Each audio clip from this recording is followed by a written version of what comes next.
Tough luck earlier in that 200 backstroke, but she should be very, very good, and arguably her best event, the 400 IM, two-time Olympian. Beisel picking up the silver medal in London in the 400-meter IM. As we take a look at the lane assignments for this heat. Lane number 1, it'll be Olympian bronze medal in the 200 IM in London, Caitlin Leverins from Tucson, Arizona. She was 6th in this event in London. Next to her in lane number 2, Camille Adams, an Olympian in the 200 fly. Already on the Pan Pac team with the winner of the 200 fly. Lane number 3, Melanie Margalis out of the University of Georgia. And in lane 4, Elizabeth Beisel, as we already talked about her and the situation she's facing, just trying to get on that Pan Pac squad. She should be the favorite here in the 400-meter IM. Todd, she's the 2nd fastest American in history, only behind Katie Hoff. Lane number 5 is Maya Dorado, 4th of the world's last year, an NCAA champion in this event. Stanford swimmer, has had a great career up to now. Lane number 6, Sarah Henry, proud Texas A&M Aggie. Lane 7, Becca Mann, she's also already on the Pan Pac team in the open water 10K. That is a long race. Yeah, a couple hours there, but she's a lone teenager in this field. And finally, Kate Mills, personal best in the prelims, a Harvard grad, now trying to get it back into the Pan Pac squad as we take a look at Elizabeth Beisel. Remember, she'll be swimming out of lane number 4, trying to qualify still for the Pan Pac squad. She had a great swim in Santa Clara a couple months ago. Slipped her right into the top 10 in the world this year. She's ranked now 5th in the world, already been 433. She went 436 and looked real easy in the prelims. I don't think that 200 back mistake is going to affect her at all mentally. And that's the big thing. Physically, it's going to have no bearing on how she does here. It's the mental part. And she's so good at making that comeback mentally. She's been around the scene for a long, long time. I remember watching her 8 years ago as a 13-year-old making the Pan Pac team in Canada. So she's been around the scene for a long time. Hard to believe she's still only 21 years of age. Start off with the butterfly, then it's the backstroke, the breaststroke, and finally they conclude with 100 meters of freestyle. Again, all eyes on the middle of the pool, lane 4. There's Beisel. Fly, probably her weakest stroke. She gets better and better as the race goes on, especially her second stroke, which is no doubt her best stroke. That's the backstroke. You've got Margalis in lane 3, who's a great breaststroker. Fly, her weak stroke. That's in lane, she's in lane 3 right there. And then up there in lane 5, you mentioned her earlier, Todd, that's Maya Dorado, who's also a very good butterflyer. Maybe not having the best nationals. She had a great NCAAs, great summer last summer, but she hasn't really followed that up with a great meet here. Here's her chance to do really well and get herself on that Pan Pac team. And as they come to the wall, they make the transition now to the backstroke. Lane number 2, Camille Adams, having a very good swim so far. Well, we forgot to mention her, obviously, as you said, fly specialist, finalist at the Olympic Games in the 200 butterfly, so you knew she was going to be a big factor, at least leading off. I don't think she's going to be there toward the end because the swimmers in the middle of the pool can put together 3 or 4 solid strokes. Beisel, for example, really doesn't have a weak stroke. I mean, I say fly, but all 4 strokes for her are just so good, and that's what you need to have on the IM. You have to have 4 solid strokes, and the other swimmers are going to have to go to their strengths if they're going to have a chance. Adams went to her butterfly. Dorado's going to have to go to her breast. Margalis is going to have to go to her breast. Things like that to be able to really improve. I talk about Dorado going to her breast. That's her weak stroke, and that's what she's going to have to improve on here if she's going to have a chance. Leading right now, Elizabeth Beisel as they come up on the halfway point. Beisel in lane number 4. Adams is falling off the pace, and there goes Beisel at the halfway point, looking fine.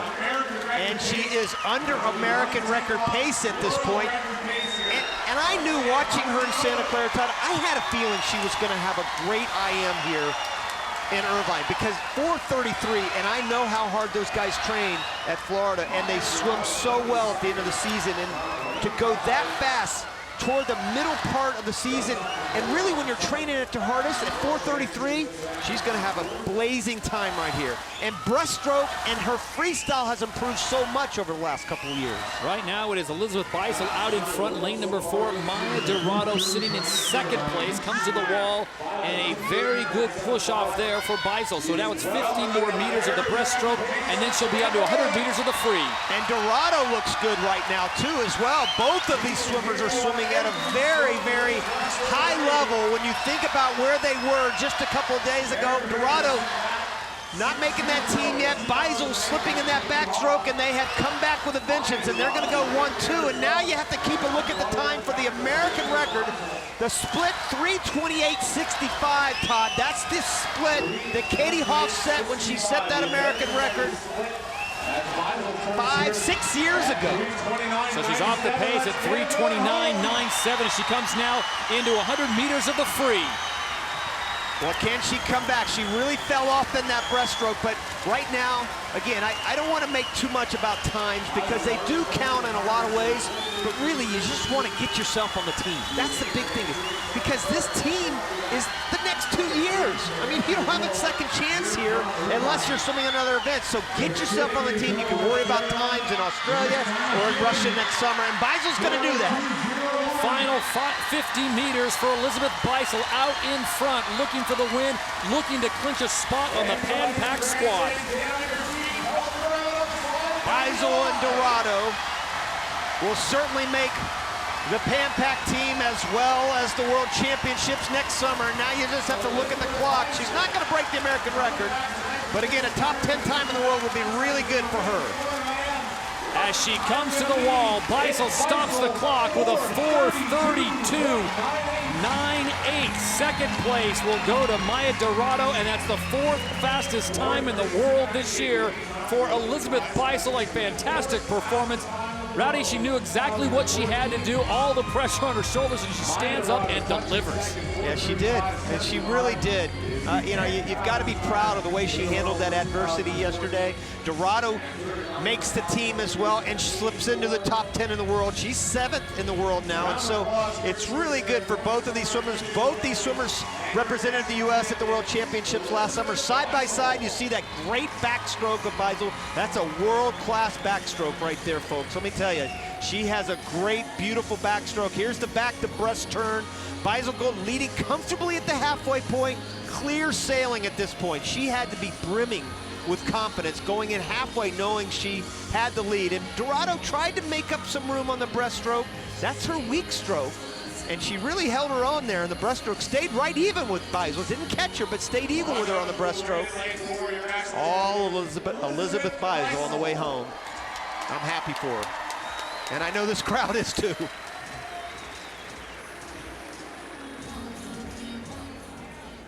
Yes, got it. So your final results, the women's 400-meter individual medley. Elizabeth Beisel with a time of 4:32.98. Maya Dorado and Melanie Margalis rounding out the top 3. And Elizabeth is standing by with our Carolyn Mano. Elizabeth, congratulations to you on making the Pan Pac team with a very strong swim. How good did you feel physically from start to finish in the race? I don't think any 400 IM ever feels good. I felt pretty rough at the end, but yeah. I'm definitely glad that I made the Pan Pac team. The pressure's off now, so just enjoying the rest of the meet. How much can you hear the crowd over the course of that race? I heard you guys. You guys are awesome. I thought I was doing something special. I mean, the time's all right, but definitely thank you guys. You mentioned the relief that you feel making the team. You recovered nicely from that slip up in the 200 back. How long did it take for you to put that behind you mentally? I think by the time I touched the wall, I was pretty much over it. These meets are so up and down, you can't really know what to expect. So I knew I had to move on to it and focus on the next race. Congratulations. Thank you. Ladies and gentlemen, national champion,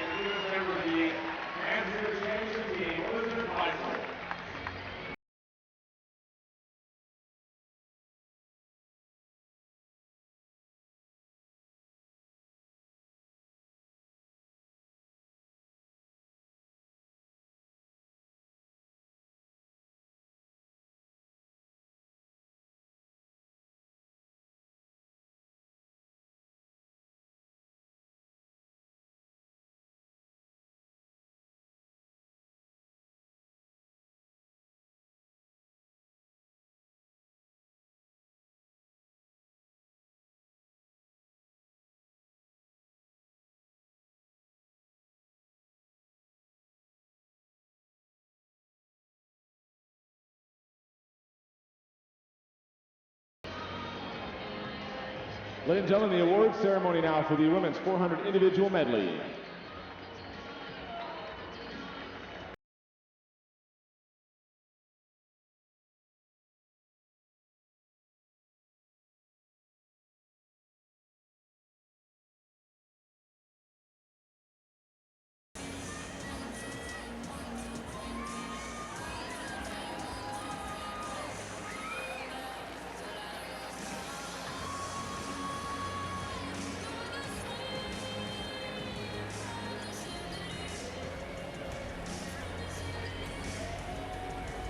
Presenting the awards for the women's 400 individual medley will be the Director of Corporate Brand and Reputation for Phillips 66, Terry Hunt. Co-presenting, representing USA Swimming officials, Joni Beisel.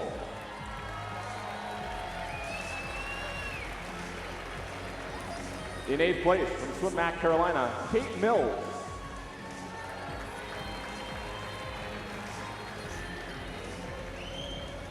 7th place, California Aquatics, Caitlin Leverin.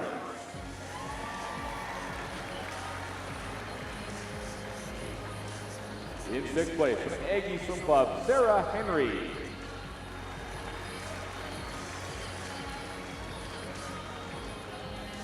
In 5th place, from Swim Mac, Carolina, Camille Adams.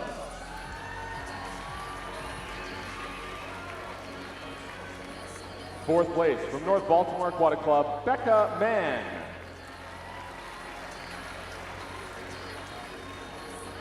Third place, bronze medalist from St. Petersburg, Melanie Margalis.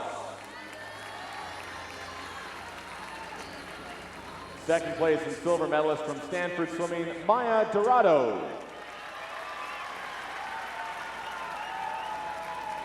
And the gold medalist, national champion in the women's 400 individual medley with a time of 4:32.98 from the Bluefish Swim Club, Elizabeth Beisel.